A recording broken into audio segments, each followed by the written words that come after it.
दोस्तों, जय हिंद। देखिए सबसे पहले हम लोग तेरे संग गुजर जाए ये उम्र जो बाकी है, हंस दो न जरा खुल के, काहे की उदासी है। तेरे संग गुजर जाए ये उम्र जो बाकी है, हंस दो न जरा खुल के, काहे की उदासी है। सुबह हूँ मैं 4 घंटा से 5 घंटा एक बार पूरा को निपटाने में लगेगा। तो कोशिश कीजिए इसको अभी 20 दिनों के अंदर कम से कम 4 या 5 बार पढ़ लें। 4 या 5 बार पढ़ लें। आगे देख लीजिए, आगे देखिए। अभी उसके बाद यहाँ है, और ये वाला चीज़ सब जो है बहुत इंपॉर्टेंट है। कोशिश कीजिएगा इसको 10 बार कम से कम अभी एग्जाम तक में पढ़ लिया जाए, क्योंकि आपका ज़्यादा से ज़्यादा सवाल यहीं से पूछा जाएगा। हालांकि जब हम रिवीजन कराएंगे तो बता देंगे। आगे देखिए, अभी इसको स्किप करके रखिए। भारतीय अर्थव्यवस्था, इकोनॉमिक्स वगैरह को अभी जो है संविधान वगैरह, पॉलिटी वगैरह को साइड करके रखिए। भूगोल को भी स्किप कर दीजिए, थोड़ा थोड़ा पढ़िए। टाइम किस पे देना है तो टाइम इसको भी अभी स्किप कर दीजिए, ठीक ना। और अगला अर्थव्यवस्था, इसको भी स्किप कर दीजिए। अभी जो आपका मेन फोकस होना चाहिए वो है साइंस पे। इतिहास के बाद सबसे ज़्यादा साइंस का, इससे भी 30 सवाल पूछा जाता है, याद रखिएगा। इससे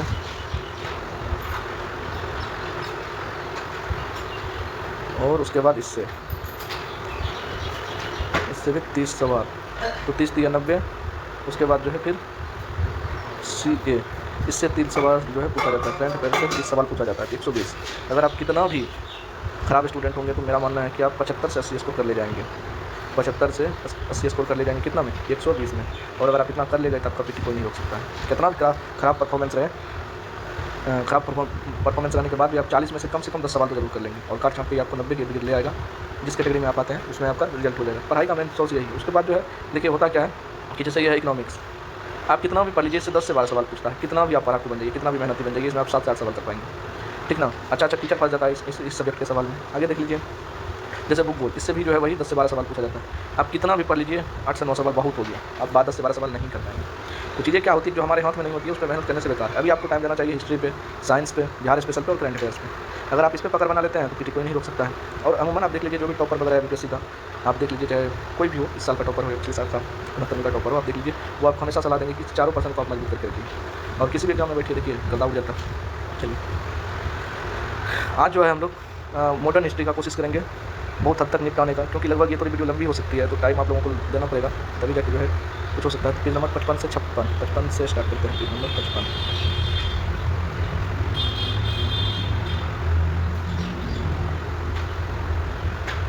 पेज नंबर 55 पे आ जाइए। यहाँ से आपका मॉडर्न हिस्ट्री स्टार्ट होता है, याद रखिएगा। बस हम कुछ ज़्यादा नहीं करेंगे, पढ़ते जाएंगे और निकालते जाएंगे, ठीक है। हम स्टार्ट करते हैं, ज़्यादा लेट हो जाएगी फिर। कहते देखिए, यूरोपीय कंपनियों का आगमन। कहता है पुर्तगाल निवेश का प्रथम वायसराय भारत में कौन था? कुछ नहीं, सबको थोड़ा सा पहली बात याद हो जाएगा, अल्मीरा। कौन था? अल्मोड़ा। पुर्तगाल कंपनी का प्रथम वायसराय भारत में कौन था? अल्मोड़ा था। 20 मई 1498 को वास्को डी गामा भारत आया था, याद रखिएगा। कालीकट पे कहाँ आया था तो याद रखिएगा, कालीकट बंदरगाह जो पश्चिमी तट पे, वहाँ का राजा जिमोरी ने इसका स्वागत किया था, याद रखिएगा, छोटी बात है। फिर कहता है बंगाल की खाड़ी में समुद्री डकैती हुगली का उपयोग कौन करता था? याद रखिएगा, ये पुर्तगाली ही करते थे। कहता है बंगाल की खाड़ी का डकैत कहा जाता था। जिस टाइम में भारत आए थे तो बंगाल की खाड़ी में डकैती करते थे, डकैती का कार्य करते थे, हुगली का उपयोग करके। हुगली बंदर का कोलकाता में, उसका समझे, याद रखिएगा। और लूटपाट को मचाते थे। अगला देखिए, भारत में 1613 ईस्वी में अंग्रेजों ने अपनी पहली फैक्ट्री कहाँ स्थापित की है? सूरत में। कहाँ पर स्थापित की? अंग्रेज जो 1613 ईस्वी में जो अपनी पहली फैक्ट्री स्थापित की तो 1613 ईस्वी में। कहाँ पे? सूरत में। आप दोनों चीज़ों को याद रखिएगा, अपोजिट साइड। जैसे पूछ देगा कि अंग्रेज ने सूरत में सबसे पहले फैक्ट्री कब स्थापित की? 1613 यही पूछ देगा क्वेश्चन से दिया, 1613 में कहाँ की? सूरत में। दोनों तरफ से घुमा के याद रखिएगा। थोड़ा सा देख लीजिएगा, जैसे कई बार पूछ जाता है विलियम हॉकिंस किस मुगल दरबार में आए थे? याद रखिएगा, जहांगीर। किसके दरबार में आए थे? जहांगीर के दरबार में आए थे। मुगल दरबार जो 1609 ईस्वी में है, सूरत में फैक्ट्री की थी। अब देखिएगा ये सब छोटे छोटे क्वेश्चन पूछ देता है। विलियम हॉकिंस हो गया, याद रखिएगा। चलिए आगे बढ़ते हैं। जहांगीर के अनुभव के बारे में भी था। कथा निम्नलिखित में से किस अंग्रेजी अधिकारी ने पुर्तगालियों को सरवल्ली के स्थान पर हराया था? किस अंग्रेज अधिकारी ने पुर्तगालियों को सरवल्ली के स्थान पर हराया था? थॉमस बेस्ट को। किसको हराया था? थॉमस बेस्ट को, याद रखिएगा, थॉमस बेस्ट को। अगला देखिए, कथा निम्नलिखित में से प्रथम कर्नाटक युद्ध का कौन सा तत्कालिक कारण था? आप मून के सब VVI क्वेश्चन है, ठीक है, याद रखिएगा। कम से कम कर्नाटक का आप लोग सुने होंगे ना, टीपू सुल्तान का। टीपू सुल्तान का, ये यहीं का था, मैसूर के रहने वाले कर्नाटक का। अभी कर्नाटक का पहले नाम मैसूर हुआ करता था, याद रखिएगा। अंग्रेजों द्वारा फ्रांसीसी जहाज के अंग्रेज जो है क्या क्या फ्रांस के जहाज को अधिग्रहण कर लिया, कब्जा कर लिया फ्रांसीसी जहाज पे। मेन कारण यही था, और भी कारण है, अगर अच्छे से पढ़िएगा, देख लीजिए। कर्नाटक युद्ध 1740-48 में। ऑस्ट्रेलिया के उत्तराधिकारी युद्ध जो 1740 में आरंभ हुआ, याद रखिएगा। एक मेन कारण ये भी होता है, ऑस्ट्रेलिया कई बार कारण में ये देता है, लोग समझता है इससे क्या रिलेटेड, तो ऑस्ट्रेलिया के अधिकारी से भी जो है रिलेटेड था, याद रखिएगा। कहते अंग्रेज सरकार की आज्ञा के विरुद्ध ही दोनों दलों जैसे अंग्रेज और फ्रांसीसी ने 1746 ईस्वी में युद्ध प्रारंभ किया। अंग्रेज कमोडोर कर्टिस बर्नेट के नेतृत्व में अंग्रेजी नौसेना द्वारा फ्रांसीसी जहाज पर अधिकार कर लेना युद्ध तत्कालीन था। प्रथम कर्नाटक युद्ध के समय कर्नाटक के नवाब अनवरुद्दीन ने महफूज खान के नेतृत्व में सेना फ्रांसीसियों पर आक्रमण करने के लिए भेजा। कैप्टन पैराडाइज के नेतृत्व में फ्रांसीसी सेना ने अडियार नदी पर स्थित सेंट थोमो नामक स्थान पर नवाब को पराजित कर यूरोप में युद्ध बंद होते ही कर्नाटक का प्रथम युद्ध समाप्त हो गया। कहता है प्रथम कर्नाटक का युद्ध किस संधि के तहत समाप्त हुआ? एक्स-ला-शापेल की संधि के तहत। एक्स-ला-शापेल की संधि के तहत याद रखिएगा। आगे बढ़िए। 1760 का फ्रांसीसी बंदीवास का युद्ध किसको जो है अंग्रेजों ने हराया था? याद रखिएगा, दो युद्ध है। एक है बेदरा का युद्ध, बहुत इंपॉर्टेंट है, बेदरा का युद्ध जो कि हुआ था 1759 में, और एक है बंदीवास का युद्ध। इसमें इन्होंने डच को हराया था। बेदरा के युद्ध में अंग्रेज किसको हराया था? डच को हराया था, याद रखिएगा। और जो बंदीवास का युद्ध हुआ था 1760 में, कब हुआ था? 1760 में। इसके में इन्होंने फ्रांसीसी को हराया था। किसको हराया था? फ्रांसीसी को हो गया था। उसके बाद जो अंग्रेज भारत में बहुत शक्तिशाली हो चुका था तब तक।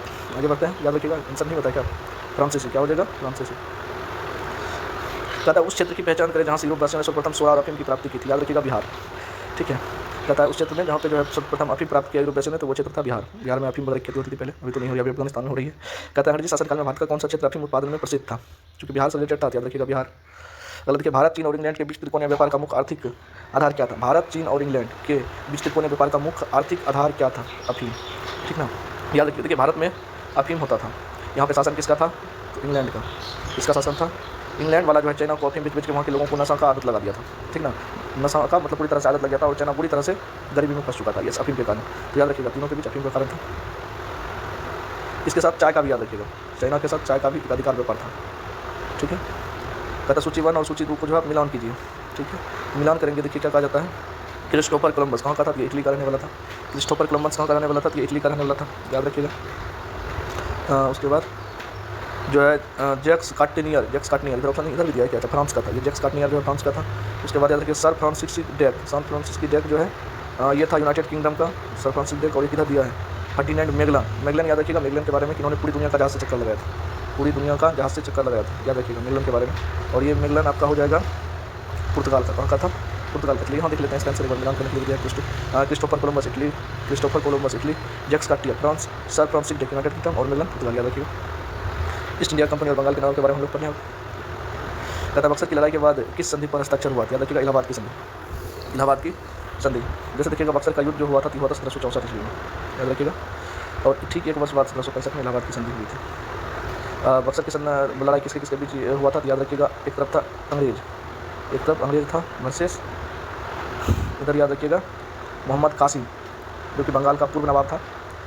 उसके बाद अवध का नवाब था, और साथ में मोहम्मद शाह आलम द्वितीय था, दिल्ली का मुगल नवाब शाह आलम द्वितीय था, और अवध का नवाब था, याद रखिएगा। इन्हीं दोनों का बीच हुआ था। बस और देख लीजिए, बक्सर की लड़ाई सबसे पहले मोहम्मद कासिम, अवध के नवाब शुजाउद्दौला और सम्राट शाह आलम द्वितीय के संयुक्त सेना में हुआ था। अंग्रेजों के मध्य युद्ध, अंग्रेज विजयी रहे। ब्रिटिश सेना का नेतृत्व हेक्टर मुंडो, याद रखिए, बहुत क्वेश्चन पूछते हैं हेक्टर मुंडो। इस युद्ध की समाप्ति के बाद इलाहाबाद की 1765 में इलाहाबाद की प्रथम संधि क्लाइव और मुगल सम्राट शाह आलम द्वितीय के बीच हुई थी, याद रखिए। क्लाइव बंगाल में द्वैत शासन का जनक कहा जाता है इनको, बंगाल में द्वैत शासन का जनक कहा जाता है क्लाइव। ठीक है, याद रखिएगा, क्लाइव और दो संधि हुआ इलाहाबाद का, शाह आलम द्वितीय और इलाहाबाद क्लाइव के बीच हुई। और कहता है जबकि इलाहाबाद की दूसरी संधि क्लाइव और साथ में जो अवध का नवाब शुजाउद्दौला था उसके मध्य हुआ था। इलाहाबाद की संधि के बाद रॉबर्ट क्लाइव ने मुर्शिदाबाद का उपदीवान किसे बनाया? ये बनाया था मोहम्मद रजा खान। इसको बनाया था मोहम्मद रजा खान। तो शायद 71 में बीपीएससी में ये सवाल था, अब ध्यान से रखिएगा। इसे फिर बोल इलाहाबाद की संधि के बाद रॉबर्ट क्लाइव ने मुर्शिदाबाद का उपदीवान किसे बनाया? मोहम्मद रजा खान। आगे बढ़ते हैं। सम्राट शाह आलम द्वितीय ने ईस्ट इंडिया कंपनी को बंगाल, बिहार, उड़ीसा की दीवानी प्रदान की। कब की थी? अभी जस्ट हम लोग इलाहाबाद की संधि पढ़े थे ना, तो याद रखिएगा इलाहाबाद की दो संधि जो हुई थी, ये दोनों हुआ था अगस्त महीने में।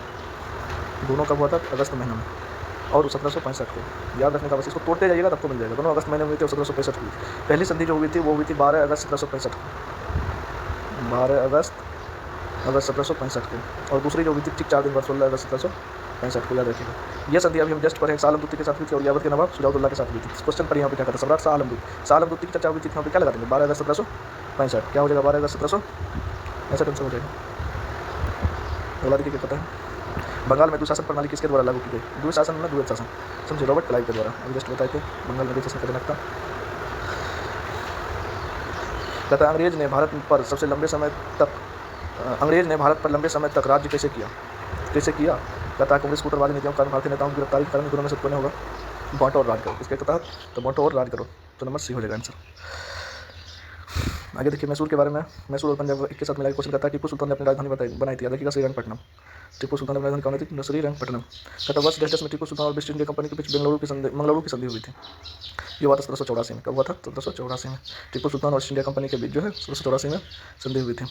अंग्रेज ने श्रीरंगपट्टनम की संधि किसके साथ की थी? याद रखिएगा टीपू सुल्तान के साथ। श्रीरंगपट्टनम की संधि किसके साथ की थी? टीपू सुल्तान के साथ। कब की थी? 1784 में। सॉरी 1784 बोले, ये की थी 1790 से। ये हुआ था 1792 में। सॉरी 1792 में। 1784 में जो है मंगलुरु की संधि हुई थी। श्रीरंगपट्टनम की संधि 1792 में। चलिए, रंजीत सिंह ने सुप्रसिद्ध कोहिनूर हीरा प्राप्त किया था। ये क्या था? शाह शुजा से। यह अफगानिस्तान का शासक था शाह शुजा, उसी से इन्होंने प्राप्त किया था। कहता है थोड़ा सा देख लीजिए। कहता है पंजाब अहमद शाह अली का साम्राज्य का भाग था, परंतु उसकी मृत्यु के पश्चात मुल्तान और कश्मीर इत्यादि के छोटे भागों को छोड़कर शेष पर सिख मामले का अधिकार हो गया। इधर अफगानों के आंतरिक झगड़ों का रंजीत सिंह को अपनी स्थिति शुरू करने का अवसर मिला। 1803 में अहमद शाह अली का पुत्र शाह शुजा काबुल की गद्दी पर बैठा, परंतु उसके भाई शाह मोहम्मद ने शक्तिशाली बड़काई जोरदार फतेह खान और दोस्त मोहम्मद के साथ 1809 में स्थापित कर दिया। स्वयं कश्मीर पर सब अधिकार कर लिया। इस अवसर पर शाह शुजा ने काबुल का राज्य प्राप्त करने के लिए रंजीत सिंह से सहायता मांगी और उन्हें कोहिनूर हीरा भेंट में भेजा। याद रखिए। एक चीज़ और देखिएगा, कोहिनूर हीरा कहाँ से निकला था? याद रखिएगा KGF। ये कहाँ है? कर्नाटक में। याद रखिएगा, कई बार पूछ देगा कोहिनूर हीरा कहाँ से। KGF आप लोग जानते होंगे, कोलार गोल्ड फील्ड, जो कि कर्नाटक में पड़ता था, यहीं से निकला था। कहता है पंजाब भूमि हस्तांतरण अधिनियम कब पारित हुआ था? ये हुआ था 1900 ईस्वी में। पंजाब भूमि हस्तांतरण अधिनियम कब पारित हुआ था? तो 1900 में। पंजाब हिंदू सभा की स्थापना किस वर्ष की गई थी? 1909 में। पंजाब हिंदू सभा की स्थापना कब की गई थी? 1909 में। पंजाब हिंदू सभा की 1909 में। भारत का प्रथम गवर्नर जनरल कौन था? देखिए, लॉर्ड मेयो के नीलकैनिंग तो प्रथम वायसराय बना था। लॉर्ड लिटन डरकिन, इनमें से कोई नहीं हो जाएगा। क्या हो जाएगा? इनमें से कोई नहीं। भारत का प्रथम वायसराय, भारत का प्रथम गवर्नर विलियम बेंटिक बना था। याद रखिएगा। Sorry, Warren Hastings. कौन बना था? Warren Hastings. याद रखिएगा। देख लीजिए, प्रथम गवर्नर जनरल बनाया गया लॉर्ड विलियम बेंटिक। प्रथम गवर्नर जनरल बनाया गया रॉबर्ट क्लाइव को पहला गवर्नर नियुक्त किया गया इस पद पर। कहता है भारत में ब्रिटिश साम्राज्य का संस्थापक कौन था? कॉर्नवॉलिस के रॉबर्ट क्लाइव पे मारिएगा। कहता है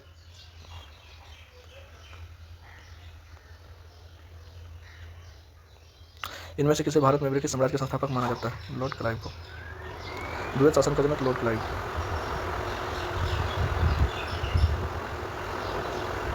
कहता निम्नलिखित में से किसने बंगाल में द्वैत प्रणाली को समाप्त किया? याद रखिएगा, वारेन हेस्टिंग्स। किसने समाप्त किया था? वारेन हेस्टिंग्स ने।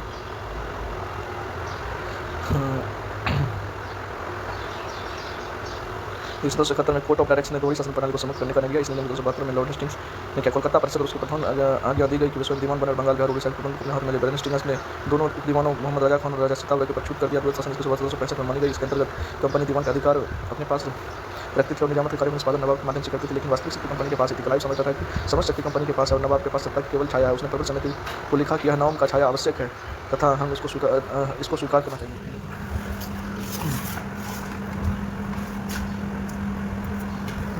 चलिए स्टार्ट करता है। कहता ठगों का उन्मूलन किसके नेतृत्व में किया गया? याद रखिएगा, कैप्टन सलीमैन। क्या नाम था? कैप्टन सलीमैन। ठगों का नेतृत्व कैप्टन सलीमैन। भारत में ठगी का उन्मूलन करने का आश्रय किसे प्राप्त है?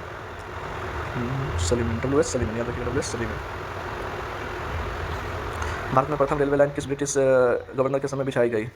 याद रखिएगा, लॉर्ड डलहौजी। हड़प नीति किसने लाया था? लॉर्ड डलहौजी। सॉरी, हड़प नीति किसने लाया था? लॉर्ड डलहौजी। प्रथम रेलवे 1853 ईस्वी में मुंबई से थाने के बीच चला था। डलहौजी ने बिछाई थी। कहता है ये 15 अगस्त 1854 को हावड़ा से। दूसरा उसके बाद पहली ट्रेन जो चली हुई थी 15 अगस्त 1854 को हावड़ा से हुगली के मध्य। निम्नलिखित में से कौन सामाजिक सुधार विलियम बेंटिक ने प्रारंभ? सती प्रथा बिल्कुल चला था। दास प्रथा ये भी चला था। धर्म परिवर्तन के कारण योग्यता के प्रावधान घटाना ये गलत है। और फिर हो जाएगा ठगों से संगठित गिरोह का दमन, ये चला था। क्या हो जाएगा? 1 नंबर 2 नंबर और 4 नंबर सही। देखिए 1 नंबर 2 नंबर 4 नंबर कहाँ है? 3 नंबर में सही है। सती प्रथा को गैर कानूनी किसने घोषित किया? विलियम बेंटिक ने। याद रखिएगा, इसी के टाइम राजा राम मोहन राय सती प्रथा के कानून बनवाए थे। 1857 में भारत का गवर्नर जनरल कौन था? याद रखिएगा, कैनिंग। प्रथम वायसराय भी यही बना था। अंतिम गवर्नर जनरल और प्रथम वायसराय बनेगा लॉर्ड कैनिंग। 1857 के विद्रोही शिक्षण होता। अफगानिस्तान के प्रति आक्रामक नीति किस वायसराय ने अपनाई थी? लॉर्ड लिटन ने। अफगानिस्तान के प्रति आक्रामक नीति किसने अपनाई थी? लॉर्ड लिटन ने। लॉर्ड लिटन नीति में से किससे संबंधित नहीं है? इल्बर्ट विल लॉर्ड लिटन से संबंधित नहीं है, बल्कि ये सारे काम उसी के संबंधित स्टैट्यूटरी कमीशन, सशस्त्र अधिनियम, वर्नाकुलर प्रेस एक्ट। सबसे ज़्यादा इसमें पॉपुलर रहता है वर्नाकुलर प्रेस एक्ट। याद रखिएगा, लिटन के टाइम पे। किसके टाइम पे? लिटन के टाइम। वर्नाकुलर प्रेस एक्ट और इल्बर्ट विल दोनों बहुत ज़्यादा याद रखिएगा। वर्नाकुलर प्रेस एक्ट और इल्बर्ट विल। मतलब सॉरी, इसी के तहत। और इसी के बाद एक वायसराय आता है, उसका नाम था दीपन। क्या नाम था? कन्फ्यूजन नहीं होना है, दीपन। इसके टाइम में इल्बर्ट विल वाला मुद्दा आया था। किस वायसराय ने भारत में औपनिवेशिक आर्थिक संरचना का भी केंद्रीकरण किया? मेयो। Lord Mayo. प्रथम जनगणना 1772 ईस्वी, याद रखिएगा 1772, लॉर्ड मेयो के टाइम में हुआ था। प्रथम जनगणना कब हुआ था भारत में? 1772। मुक्त जनगणना जो होने लगा था 1781 ईस्वी में, प्रत्येक 10 साल वाला 1781 से स्टार्ट हुआ था, मगर पहली जनगणना 1772 ईस्वी लॉर्ड मेयो, याद रखिएगा। प्रत्येक इस बार बेसिक समझ लॉर्ड मेयो, लॉर्ड मेयो। चलिए आगे बढ़ते हैं। कहता है किसने सिंध विजित कर उसका अधिग्रहण किया था? ये था नेपियर। कौन था? नेपियर। ये जो है गवर्नर जनरल लॉर्ड एलनबरो के टाइम पे जो है सेनापति था। लॉर्ड एलनबरो जिस टाइम भारत के गवर्नर जनरल थे दौरान ये जो है नेपियर द्वारा पूर्ण संधि ब्रिटिश साम्राज्य में मिला गया। तो सेनापति द्वारा युद्ध कर किसने सिंध विजित कर उसका अधिग्रहण किया था? नेपियर हो गया। भारतीय इतिहास के औपनिवेशिक काल के संदर्भ में व्यक्ति और सूची को सम्मिलित कीजिए, याद रखिएगा। तो देखिए कहाँ क्या क्या है इसका। तो पहला का है मैकडोनल्ड। मैकडोनल्ड ने क्या कहा? कम्युनल अवार्ड, याद रखिएगा। तो इसको ऐसे मिला सकते हैं, ऐसे मिलान करने से ज़्यादा पड़ जाएगा। तो ये आपका हो जाएगा 2, ये आपका हो जाएगा 2 नंबर। कम्युनल अवार्ड का काम जो मैकडोनल्ड ने किया। तो लॉर्ड लिनिथगो का काम था अगस्त प्रस्ताव। जो लॉर्ड लिनिथगो के टाइम में प्रस्ताव आया था वो था अगस्त प्रस्ताव, यानी कि 3 नंबर। लॉर्ड डलहौजी के टाइम पे था डॉक्ट्रिन ऑफ जिसको हड़प नीति बोलते हैं, 1। और जेम्स फोर्ड इसके टाइम पे क्या हुआ था? तो द्वैत शासन, क्या बोलेंगे? द्वैत शासन। तो 2 3 1 4 2 1 3 1 4 ये हो गया आपका C नंबर, देख लीजिए। याद रखिए मैकडोनल्ड, कम्युनल अवार्ड, लिनिथगो, अगस्त प्रस्ताव, डलहौजी, डॉक्ट्रिन ऑफ जिसको हड़प नीति बोलते हैं, उसके बाद जेम्स फोर्ड, द्वैत शासन। निम्नलिखित में से किस राज्य को लॉर्ड डलहौजी ने हड़प नीति के तहत शामिल नहीं किया था? याद रखिएगा जयपुर। कौन सा राज्य था? जयपुर। देखिए ये 17वीं यूपीएससी का लेटेस्ट क्वेश्चन, 17वीं यूपीएससी का जो एग्जाम हुआ था उसमें पूछा था जयपुर को। देखिए नागपुर को किया था, संबलपुर को किया था, सतारा को किया था, मगर जो है नागपुर जयपुर को नहीं किया था। ठीक है, और याद रखिए जैसे लॉर्ड डलहौजी जो 1848-1856 के बीच अवध के लास्ट नवाब थे वाजिद अली शाह से उस पर कुशासन का आरोप, अवध पर कुशासन का आरोप लगा के फरवरी 1856 को अवध पर कब्जा कर लिया। याद रखिएगा ये पूछता है कई बार। जैसे देखिए अवध को 1856 पर कब्जा कर लिया, पूछा था कुशासन का आरोप लगा के कौन सा क्षेत्र को जो है अपने कब्जा में कर लिया था? अवध को। इसके अंतर्गत देखिए सतारा को सबसे पहले 49 में, याद रखिएगा सबसे पहले सतारा पर कब्जा किया था 1949 में। फिर संभलपुर में 1949, जैतपुर संभलपुर इसको भी 1949 में। फिर अगला आता है बाघाट, इसको 1850 में। उदयपुर को 1852 में, झांसी को 1854 में, नागपुर को 1854 में। तो ये आप याद रखिएगा सबसे पहला जो राज्य हड़पा था वो था सतारा, ठीक ना। कुशासन का आरोप लगा 1856 में अवध को हड़पा था, ठीक ना। उसके बाद देखिएगा संभलपुर, जैतपुर इसको 1849 में कब्जा किया था सतारा को। उसके बाद बाघाट 1850, उदयपुर 1852, झांसी 1854, झांसी बहुत इंपॉर्टेंट है, उदयपुर 1854 में, नागपुर भी 1854 में। देखिए यहाँ पे दिया भी है। प्रारंभ हुई जबकि 1 मई 1849 ईस्वी को सतारा पर अधिग्रहण कर दिया गया। पहला राज्य जो सतारा ही था जिस पर कब्जा किया था हड़प नीति के तहत। तो कब? 1 मई 1849 को, 1 मई 1849। सुरक्षा प्रकोष्ठ की नीति संबंधित है, यह है वेरेन हेस्टिंग्स से। सुरक्षा प्रकोष्ठ की नीति किससे संबंधित है? तो इसको बोलते हैं रिंग फेंस पॉलिसी। क्या बोल सकते हैं? रिंग फेंस पॉलिसी, यानी घेरे की नीति। वेरेन हेस्टिंग्स से संबंधित है सुरक्षा प्रकोष्ठ या फिर रिंग फेंस पॉलिसी, घेरे की नीति, याद रखिएगा। लॉर्ड वेलेस्ली की सहायक संधि को स्वीकार करने वाला प्रथम मराठा सरदार कौन था? पेशवा बाजीराव द्वितीय। लॉर्ड वेलेस्ली जो है सहायक संधि लाया था। सहायक संधि ये आपका आया था 1792 में। कब आया था? 1792 में, याद रखिएगा सहायक संधि। इसको सर्वप्रथम कौन सा मतलब जो है मराठा शासन में कौन सा पेशवा एक्सेप्ट किया था? पेशवा बाजीराव द्वितीय, याद रखिएगा। लॉर्ड मेयो ने 1870 के संकल्प पर्व में निम्नलिखित में से कौन सा कथन जो है सही है? कहता लॉर्ड मेयो का जो 1857 में जो उन्होंने कुछ कहा है उसमें कौन सा स्टेटमेंट सही है? कहता केंद्रीय और प्रांतीय वित्त को विभाजित करने वाला यह पहला कदम है, ये बात उन्होंने कहा था। प्रांतीय सरकार को कुछ सेवाएं प्रस्तुत करने का अधिकार, बिल्कुल कहा था। इसने मौजूदा असमानताओं को सुधारने का ये भी किया था। इसने प्रांतों की वास्तविक आवश्यकताओं पर ध्यान केंद्रित किया था, ये भी कहा था। क्या हो जाएगा? 1 2 3 4 चारों हो जाएगा, क्योंकि देखिए इसे अभी जस्ट पढ़े थे ना पीछे इसके बारे में। इन्होंने सत्ता को बहुत मजबूती से अंग्रेज का भारत में बैठाया था, तो ये थोड़ी बहुत बुराई पर भी काम करते थे। चलिए आगे देख लेंगे अगर ऐसा क्वेश्चन होगा तो। कहता निम्नलिखित में से किस देशी रियासत को अंग्रेजों ने अपने क्षेत्र में नहीं मिलाया? किसको नहीं मिला पाया? तो वो था ग्वालियर। किसको नहीं मिलाया था? तो वो था ग्वालियर। डॉक्टर को शासन कर लगा को मिला दिया था। सिद्धांत सतारा का 1849 में डलहौजी को हुआ था। 18 मई 1817 का अधिकार संपन्न हुआ था। तो जिसको नहीं मिला पाया उसका नाम था ग्वालियर। दिल्ली में उसके राजकीय प्रवेश के अवसर पर किस वायसराय पर एक बम फेंका गया? ये याद रखिएगा, ये 17वीं यूपीएससी का क्वेश्चन लिखा भी है। 17वीं यूपीएससी के पिछले क्वेश्चन 2025 में लिखा है। ये था हार्डिंग 1911। कब फेंका गया था? 1911 में दिल्ली दरबार लगा था जिसमें उसमें बम फेंका गया था। सबसे 17वीं यूपीएससी का क्वेश्चन है, लॉर्ड हार्डिंग। और 1911 का कुछ घटना जानी, जैसे भारत की राजधानी जो है कोलकाता से उठा के दिल्ली दे दी गई थी। बिहार को जो है बंगाल से अलग करके अलग राज्य बना दिया गया था। उसके बाद बिहार में झारखंड प्लस उड़ीसा ऐड था, याद रखिए। भारत के वायसराय के रूप में किसके कार्यकाल में महान शहीद भगत सिंह, सुखदेव और राजगुरु को फांसी दी गई थी? Lord Irwin. कौन था? लॉर्ड इरविन, याद रखिएगा Lord Irwin. Imperial cadet corps की स्थापना किसने की थी? लॉर्ड कर्जन ने। इंपीरियल कैडेट कॉर्प्स की स्थापना किसने की थी? लॉर्ड कर्जन ने। किसने स्वतंत्र भारत के प्रथम प्रधानमंत्री जवाहरलाल नेहरू का साहस और दूरदर्शिता के एक उत्कृष्ट नेता के रूप में अभिवादन किया था? ये था माउंटबेटन। ये दोस्त भी था पंडित नेहरू का। ठीक ना। और सबसे लास्ट वायसराय था, अंतिम वायसराय बोल सकते हैं, लॉर्ड माउंटबेटन अंतिम वायसराय था और भारत का स्वतंत्र भारत का प्रथम गवर्नर जनरल, याद रखिएगा। लास्ट यानी कि अंतिम वायसराय हो गया, स्वतंत्र भारत का प्रथम गवर्नर जनरल बना, याद रखिएगा। स्वतंत्र भारत का अंतिम और प्रथम भारतीय गवर्नर जनरल, ये भी पूछ देता, आप लोग जवाब दीजिएगा कमेंट में। निम्नलिखित में से किस वायसराय के कार्यकाल में भारतीयों को राय बहादुर और खान बहादुर उपाधियां प्रदान प्रारंभ की गई? ऐसा तो कोई उपाधि नहीं था। तो विरोध में समस्या करने वाले देश शासक जमींदार उपाधि को खान बहादुर 1859 में 1860 में उपाधियों को जाने से मिलते थे, ऊपर में से तो नहीं होगा, इनमें से कोई नहीं हो जाएगा। तो 1857 क्रांति के समय केनिंग था भारत का वायसराय, ये गवर्नर जनरल बोल सकते हैं, बाद में वायसराय बना था, केनिंग का नाम यहाँ नहीं दिया है। कहता है प्रथम भारतीय जिनमें स्वाधीन भारत में गवर्नर जनरल का पद ग्रहण किया, प्रथम भारतीय जिन्होंने स्वाधीन भारत यानी स्वतंत्र भारत का गवर्नर जनरल, तो ये सत्ता सी गोपालाचार्य, इसी के बारे में पूछे थे। प्रथम स्वतंत्र भारत का प्रथम और अंतिम गवर्नर जनरल भारतीय सी गोपालाचार्य। स्वतंत्र भारत के पहले गवर्नर जनरल कौन थे? देखिए पहले भारतीय गवर्नर जनरल तो गोपालाचार्य, याद रखिएगा। फिर कहता औपनिवेशिक काल के दौरान रेलवे का भारतीय उद्योगों पर क्या प्रभाव पड़ा? देखिए आयात को बढ़ावा देकर उद्योग विकास में बाधा डाली, दूर दराज के क्षेत्र में उद्यमिता को प्रोत्साहित किया, सस्ता परिवहन प्रदान करके, सस्ता तो नहीं था, तो इसका हो जाएगा कि आयात को बढ़ाकर देकर औद्योगिक विकास में बाधा डाली, ये नंबर सही हो जाएगा। चलिए आगे बढ़ते हैं। कहता अस्थायी बंदोबस्त व्यवस्था किसके साथ किया गया? ये था जमींदार के साथ। पूछ देता अस्थायी बंदोबस्त व्यवस्था किसके लिए लाया गया था? जमींदार के लिए। 1793 में लॉर्ड कर्नवालिस ने लाया था, याद रखिएगा। 1793 में लॉर्ड कर्नवालिस ने लाया था अस्थायी बंदोबस्त व्यवस्था, ठीक ना, याद रखिएगा। कब आया था अस्थायी बंदोबस्त? 1793 में लॉर्ड कर्नवालिस ने लाया था। कहते किसने बंगाल के चिरस्थायी बंदोबस्त प्रणाली की शुरुआत की? Lord Cornwallis. चिर अस्थायी बंदोबस्त व्यवस्था, ये भी लॉर्ड कर्नवालिस था। 17वीं पेश के लिए हमें पूछा था, चिर अस्थायी बंदोबस्त लॉर्ड कर्नवालिस। रैयतवाड़ी व्यवस्था सर्वप्रथम कहाँ लागू की गई थी? देखिए रैयतवाड़ी व्यवस्था सर्वप्रथम जो लागू की गई थी मद्रास में। कहाँ पे? मद्रास में। रैयतवाड़ी व्यवस्था कब आया था? तभी जस्ट बताया था 1793। अस्थायी बोलेगा 1793 में, याद रखिएगा। रैयतवाड़ी पूछेगा तो लेकिन 1793 पर अमल के क्षेत्र में लागू किया 1792 में, 1792 में, याद रखिएगा। दोनों अलग अलग, अस्थायी 1793, रैयतवाड़ी 1792। मद्रास में रैयतवाड़ी पद्धति को किसने प्रारंभ किया था? अभी जस्ट पढ़े हैं, थॉमस मुनरो। किसने प्रारंभ किया था? Thomas Munro. 65वीं पीरियड में पूछा हुआ है। वह प्रथा जिसके तहत किसान स्वयं भूमि का मालिक है और सरकार को भू राजस्व के भुगतान के लिए जिम्मेदार माना जाता है। रैयतवाड़ी व्यवस्था किसके अंदर आता था? वह प्रथा जिसके तहत किसान स्वयं भूमि का मालिक होता था और सरकार को भू राजस्व भुगतान के लिए। रैयतवाड़ी व्यवस्था।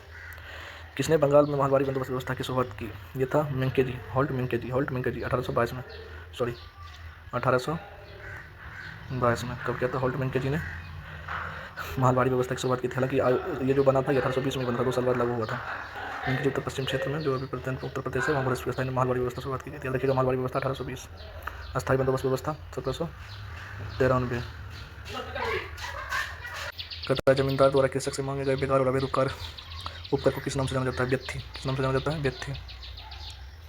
होम चार्जेस के ब्रिटेन में भारतीय सरकार के खर्चे में समाहित थी। भारतीय ब्रिटिश अधिकारियों का पेंशन देखिए क्या करें, होम चार्जेस या फिर ब्रिटेन में भारतीय सरकार के खर्चे में समाहित थी। ब्रिटिश अधिकारियों की पेंशन सही है।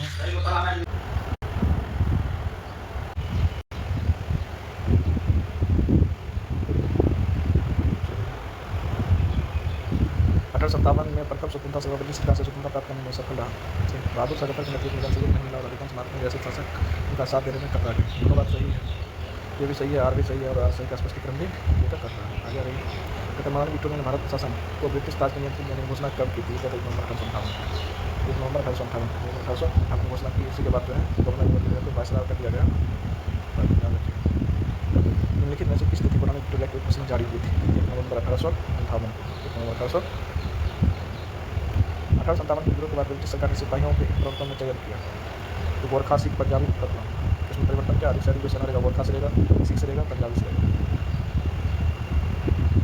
देखिए बिहार, बंगाल, पंजाब हिंदुओं से अंतर में लड़ाकू नस्लों को मतलब विशेष रूप से डोगरा हो गया, जाट हो गया, राजपूत हो गया, मुखिया हो गया, दरबारी हो गया, गोरखा हो गया, सिख हो गया, पंजाब हो गया, प्रवक्त से उत्तर प्रदेश एवं बिहार के सैनिक महत्वपूर्ण भूमिका निभाई थी। इसलिए उन्होंने उत्तर प्रदेश और बिहार के सैनिकों को लेना ही बंद कर दिया, ठीक है। निम्नलिखित में से किसने 1857 के विद्रोह को एक षड्यंत्र की संज्ञा दी? ये दिया है सर जेम्स आउटम और W. टेलर। 1857 के विद्रोह को किसके द्वारा प्रथम भारतीय स्वतंत्रता संग्राम के वर्णन में वर्णित किया गया था? ये था आपका ब्रिटिश सावरकर, किताब है उसी मैंने बताया। 1857 के विद्रोह को किसके द्वारा प्रथम भारतीय स्वतंत्रता संग्राम के वर्णन में ब्रिटिश सावरकर।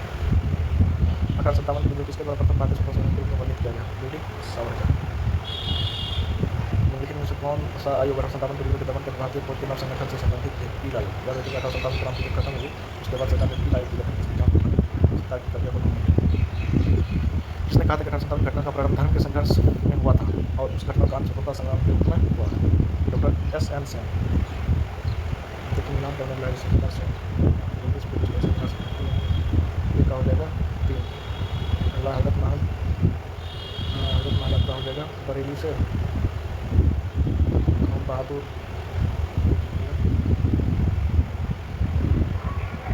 अच्छा 4 नंबर दिया यहाँ भी दिया है इसलिए तो मैं सोच रहा था 4 क्या हो जाएगा। देखिए 1 का हो गया आपका 3 जगदीशपुर, 2 का हो जाएगा 4, उसके बाद तो देखिए 3 4 उसके बाद हजरत महल खान बहादुर हो जाएगा। तो ये हो जाएगा आपका बरेली से। क्या है मौलवी अहमदुल्ला जैसे सी का देखिए हो जाएगा, सी का क्या हो जाएगा 2 हो जाएगा, कितना है बरेली। सी का क्या हो जाएगा खान बहादुर का बरेली हो गया और उसके बाद मौलवी अब्दुल्ला फैजाबाद से हो गया। डी का क्या हो जाएगा, डी का क्या हो जाएगा हटिया भी देख सकते हैं। ऊपर से जगदीशपुर हजरत महल खान बहादुर मौलवी अब्दुल्ला फैजाबाद। अब देखिए नील विद्रोह किसके बारे में था। रैयत नील की खेती नहीं करना चाहते थे पर जबरदस्ती करवाई जा रही थी। रैयत नील की खेती करना चाहते थे पर उन्हें जबरदस्ती रोका जा रहा था। रैयत नील की खेती नहीं करना चाह रहे थे पर उनसे एक अमान्य मूल्य पर जबरदस्ती खेती करिए, सही हो जाएगा सी नंबर का। खेती करना नहीं चाह रहे थे लेकिन उस पर एक अमान्य मूल्य पर ही खेती यानी पैसा सारी बनाएंगे तो उनका ही खेती करो।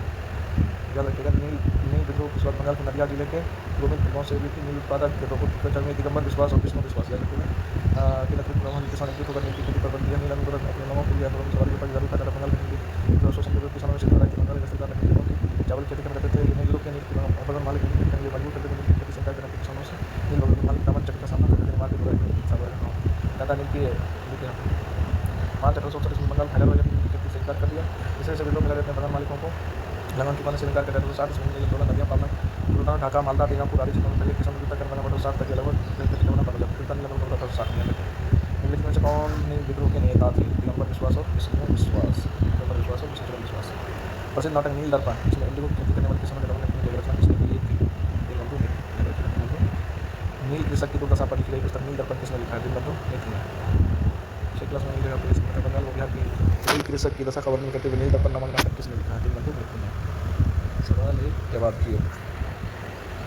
बंकिम चतुर्वेदी के उपन्यास आनंद मठ में किस विद्रोह का उल्लेख मिलता है। तो बता सन्यासी की बहुत क्वेश्चन है। आनंद मठ किस विद्रोह का उल्लेख मिलता है। सन्यासी का। बंकिम चंद्र चट्टोपाध्याय का आनंद मठ किस आंदोलन का सन्यासी का। यहाँ पर सन्यासी की जगह। महाराष्ट्र में रामोसी कृषक जत्था किसने स्थापित किया था।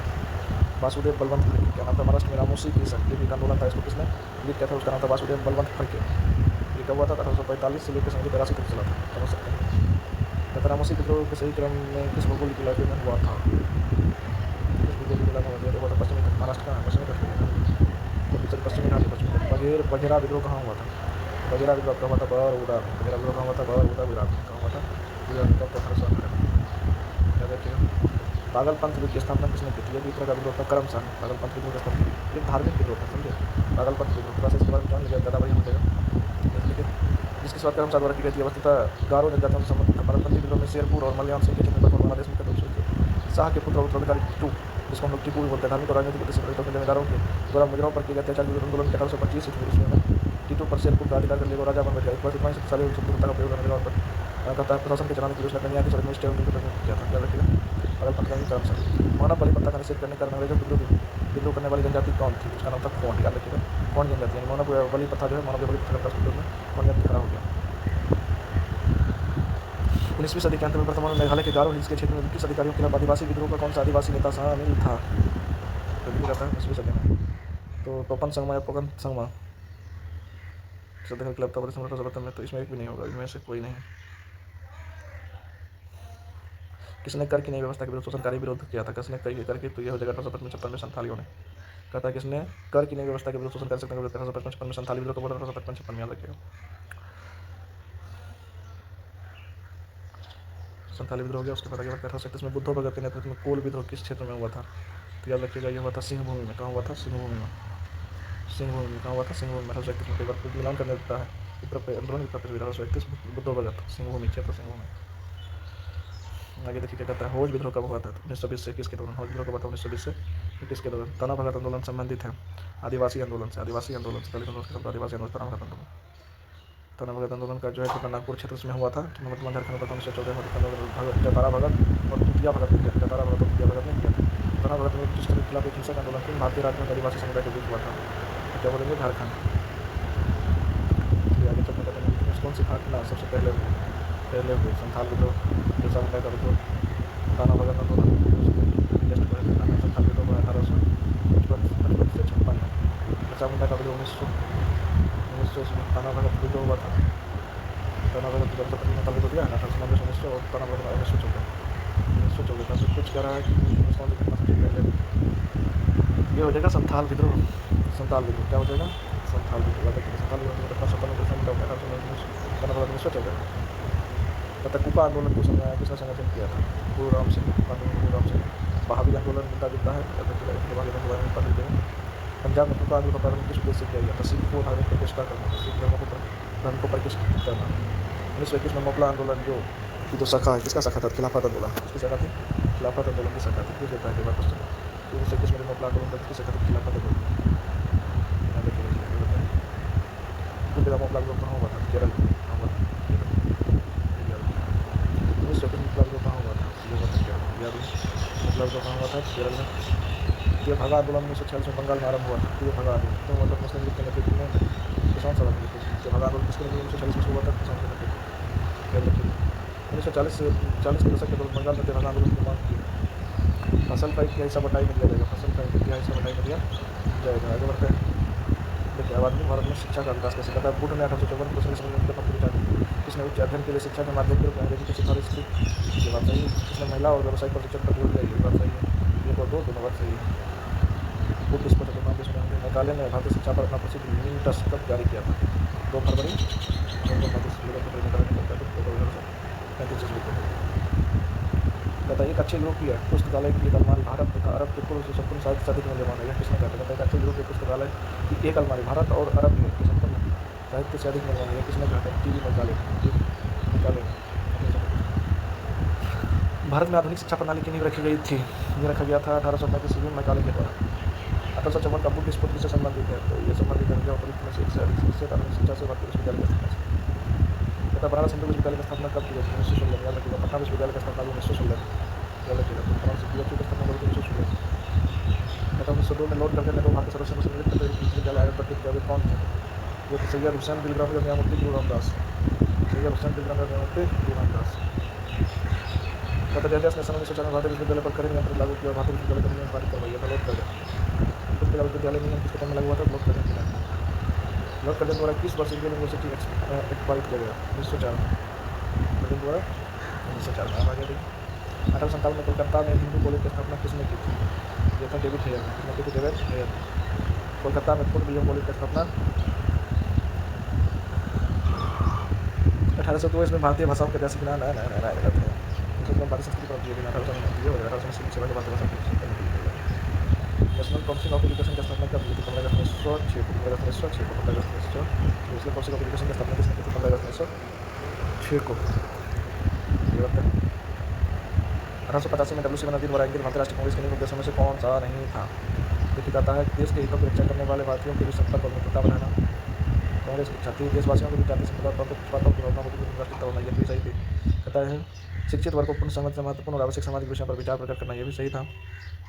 कहता यह निर्धारित करना कि अगले वर्ष में भारतीय लोकहित के लिए किस दिशा में आधार पर कार्य करें। ये नहीं थी और ये नहीं थी। इसमें हो जाएगा आपका उपयुक्त में से 2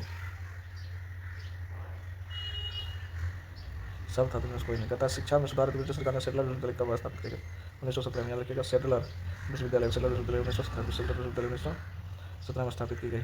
जिसके द्वारा कोलकाता में सैनिक सोसाइटी की स्थापना की गई थी? सर विलियम जोन्स के द्वारा। अब आधुनिक भारत में प्रेस का विकास। कहता है भारत में मीडिया के नियंत्रण करने के लिए एक्ट पारित किया गया है। कब किया गया है? पहला 1835 में, 1870 में, 1860 में। 1835,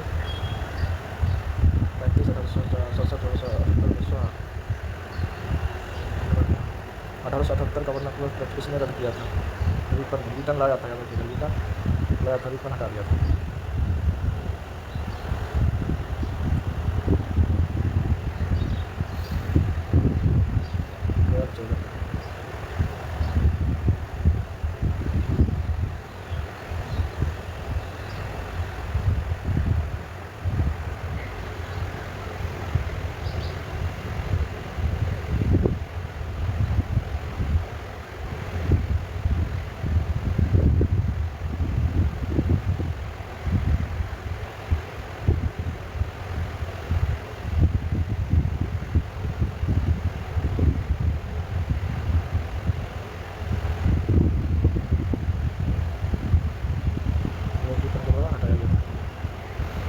कहता बटन प्लस पर सेकंड में कौन सा बटन सही से लॉग रिटर्न के द्वारा निगम के द्वारा जो है गाने लगा बिल्कुल सही करेक्शन लॉग रिटर्न को टेस्ट किया तीनों सही है।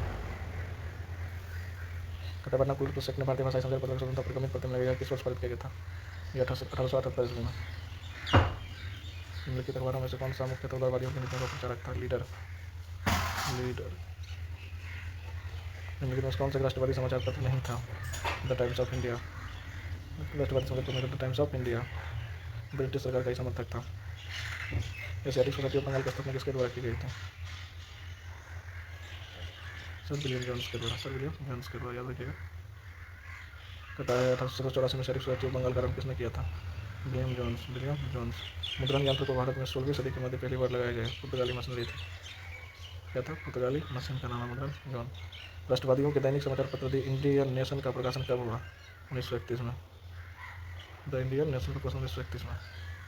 भारत में मीडिया को नियंत्रित करने के लिए एक्ट पारित किया गया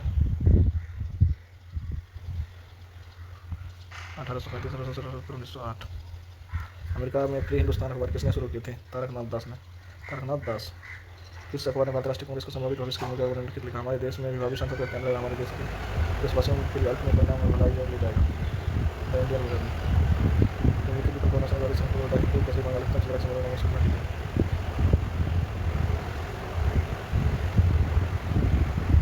शादी को जगह पर बनाने के लक्ष्य में सुबह में जैसा देखा दिया हुआ है। निम्नलिखित में से सही पहचान कीजिए।